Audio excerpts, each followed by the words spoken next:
I'm Leroy. I'm 85 years old. Some of you might recognize me from a video I did not long ago. The response to that one shook me. I didn't expect so many people to care about what an old man had to say, and I'm grateful. More than you know. But today, I need to open a door I've kept shut for a long time. Something I left out last time. Something deeply personal.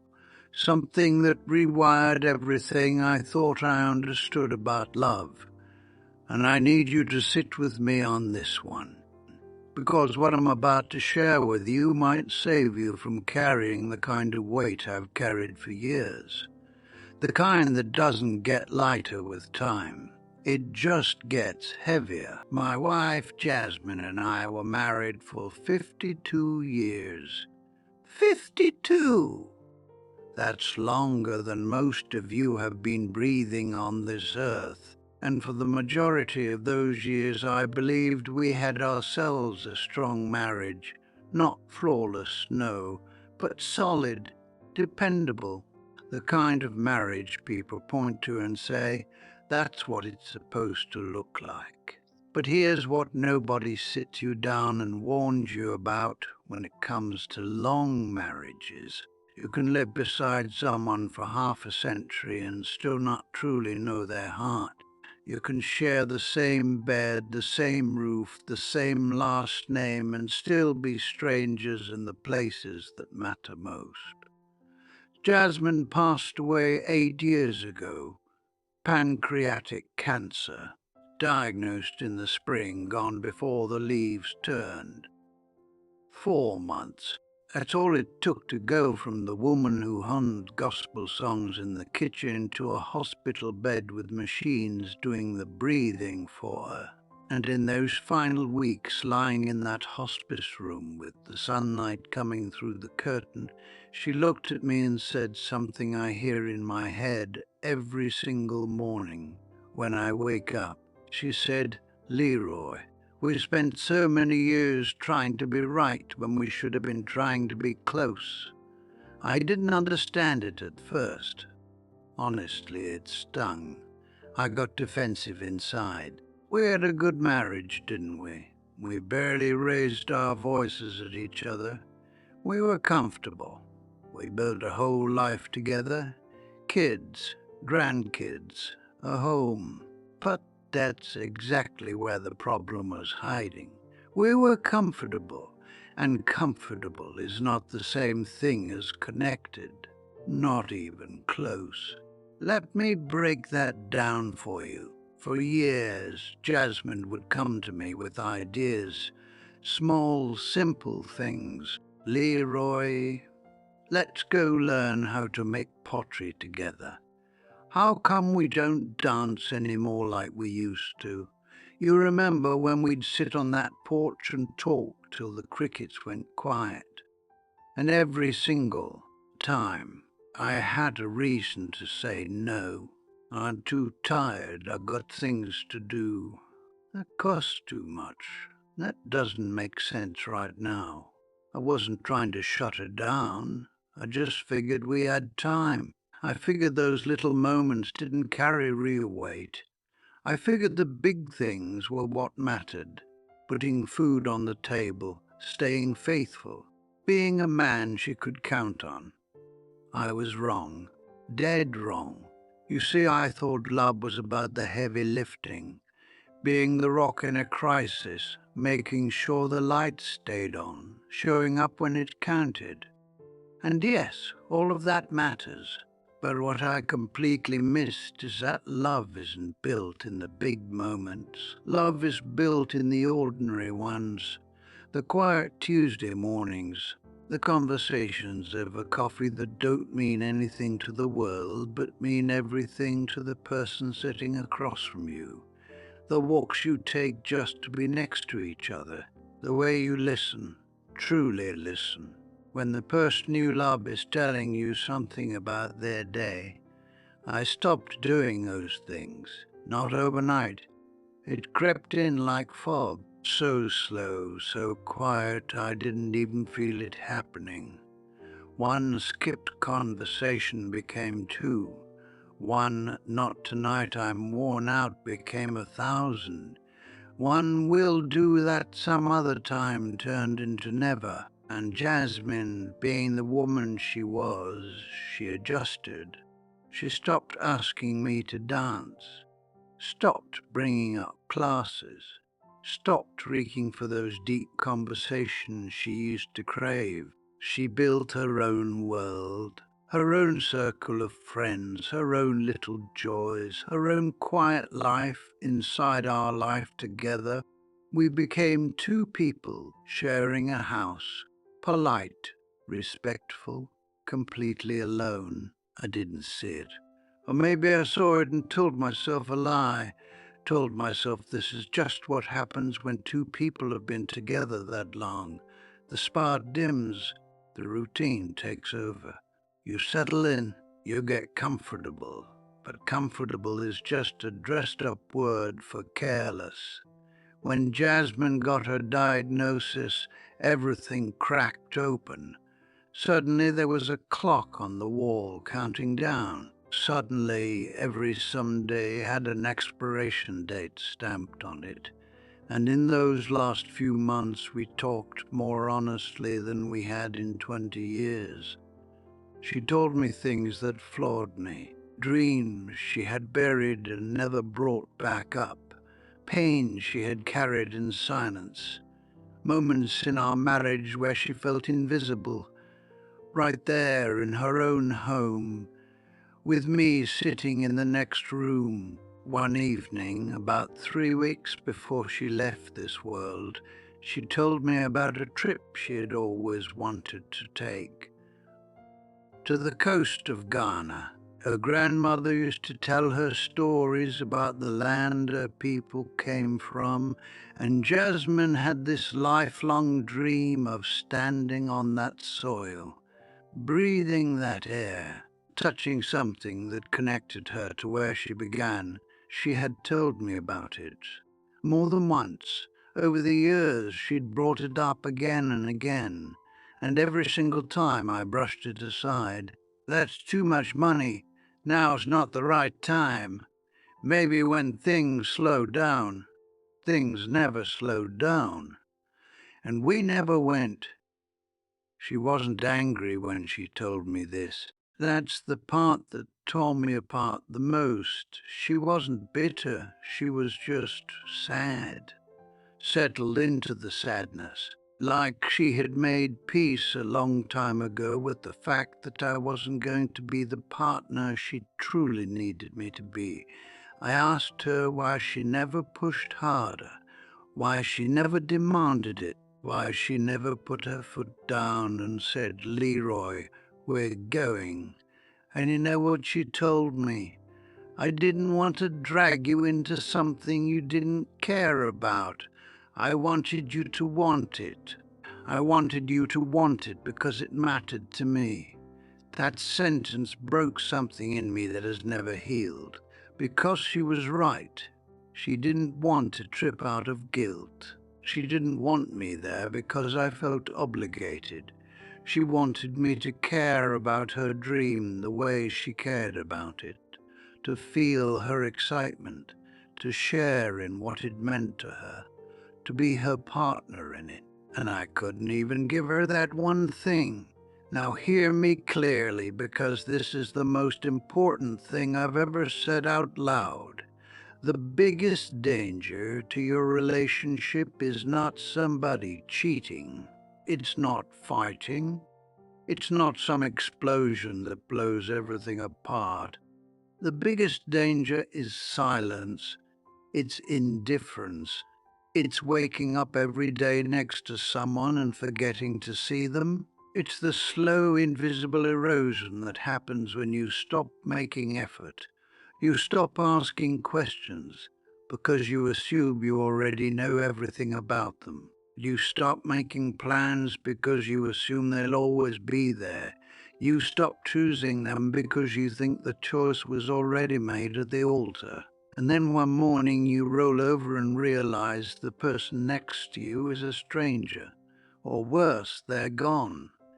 And you never got to truly know the person who gave you their whole life. After Jasmine passed, I found a journal tucked in her nightstand drawer.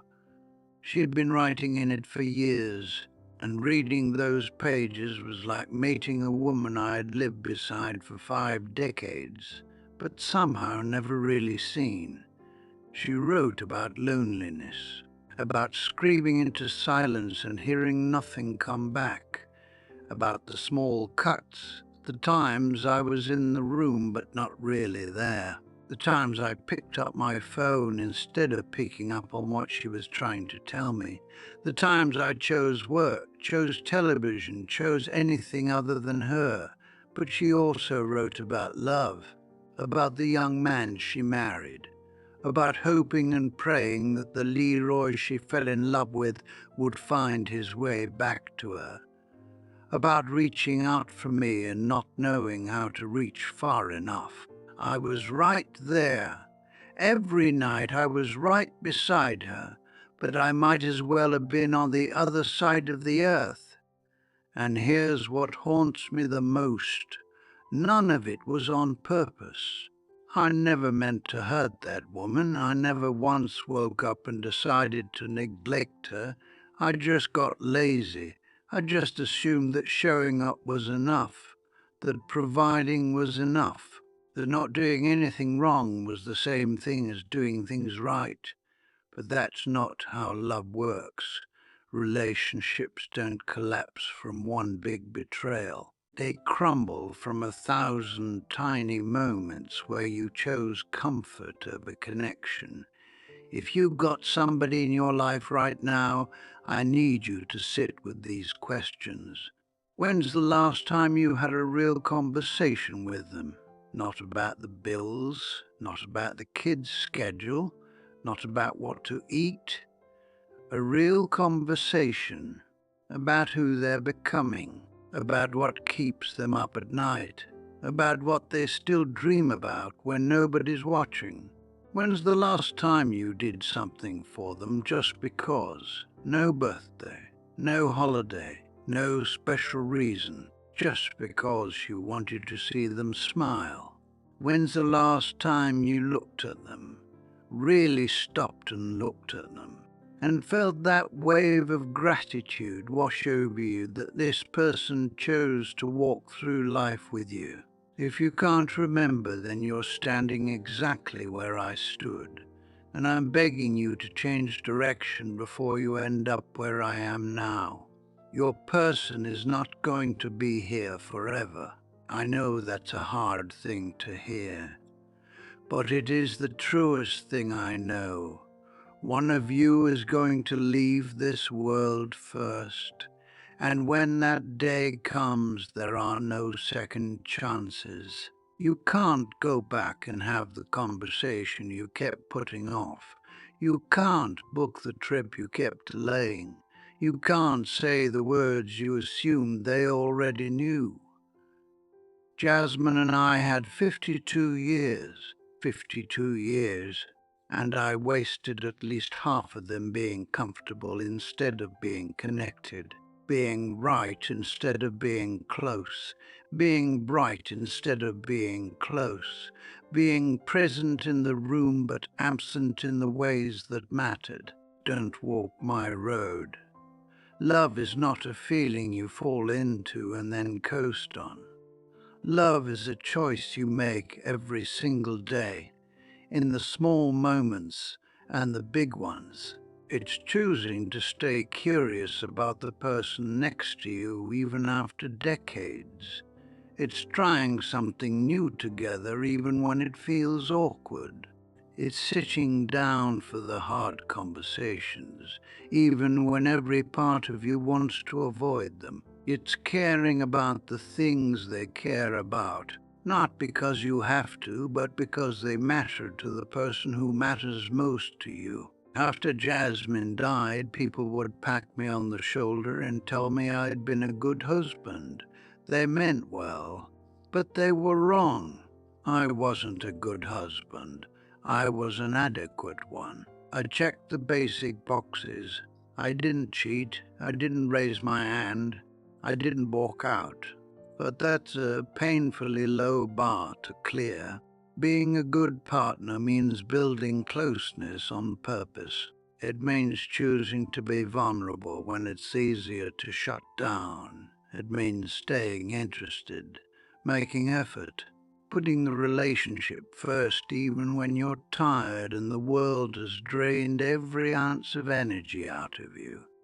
I didn't do those things. And now I sit with the weight of knowing I held something precious in my hands and let it slip through my fingers like water, through nothing but carelessness.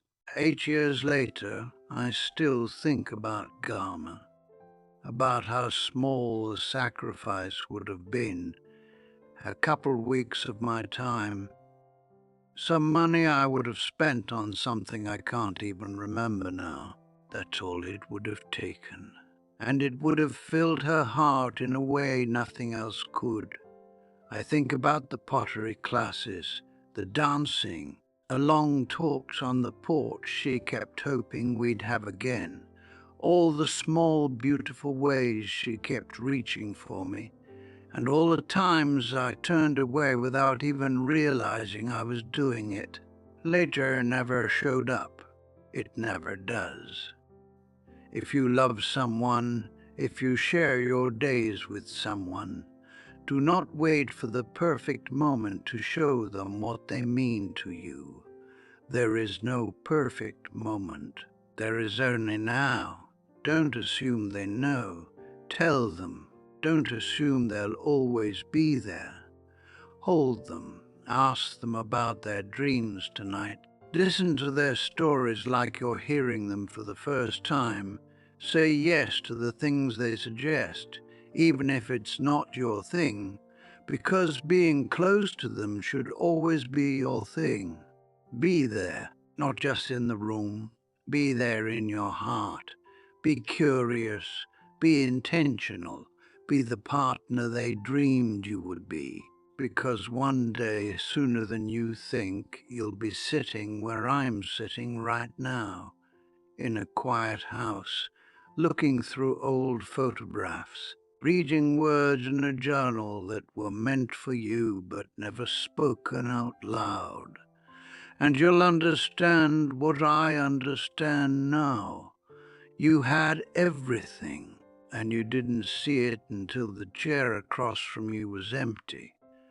I'm not saying all this to put guilt on your shoulders. I'm saying it because you still have what I don't.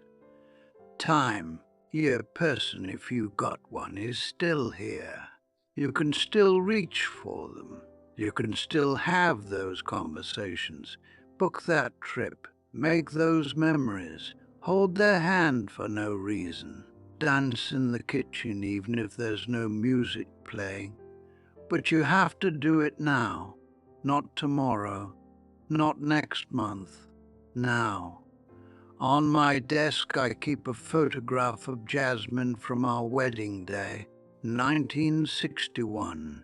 She's laughing, head tilted back, eyes full of light, the most beautiful woman I had ever seen, full of life and hope and a future she believed in with everything she had.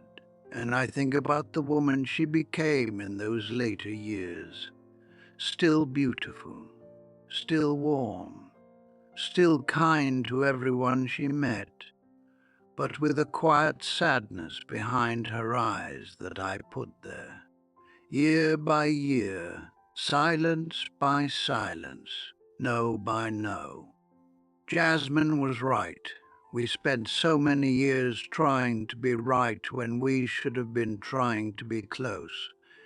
Don't spend your years the way I spent mine. Love the people in your life while they're still in it. Love them out loud. Loud. Love them on purpose. Love them now. This channel shares real stories from real people. Lives lived. Lessons learned. If this reached something inside you, subscribe and turn on notifications so you don't miss what comes next. Drop a comment, hit that like button, and if you've got a story of your own, something you've lived through that might help somebody else, there's a form down in the description. Fill it out. Maybe next time we'll be sitting here listening to yours.